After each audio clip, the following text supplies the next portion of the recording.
សូមជម្រាបសួរពុកម៉ែបងប្អូនសូមស្វាគមន៍មកកាន់តម្រុយឆ្នោតខ្មែរប្រចាំថ្ងៃសម្រាប់ថ្ងៃទី30 ខែ 10 ឆ្នាំ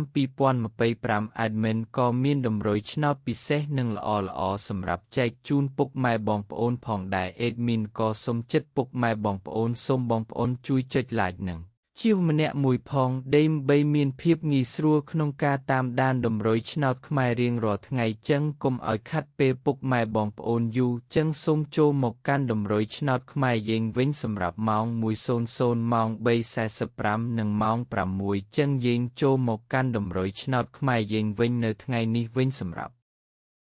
លេខតូចពីលេខយើងវិញ Admin មានលេខ 86 37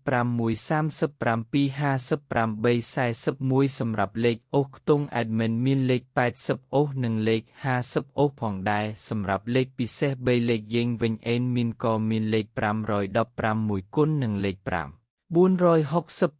468គុណបងប្អូនដែលស្រឡាញ់និងចូលចិត្តលេខ Admin អាចយកទៅផ្សងសំណាងបានសូមជូនពរឲ្យបងប្អូនទាំងអស់គ្នាហេងសំណាងល្អទាំងអស់គ្នាតម្រុយឆ្នោតយើងក៏បានមកដល់ទីបញ្ចប់ហើយសូមជូនពរឲ្យបងប្អូនហេងសំណាងល្អមានលាភមានជ័យទាំងអស់គ្នាជួបគ្នានៅថ្ងៃស្អែកបន្តទៀត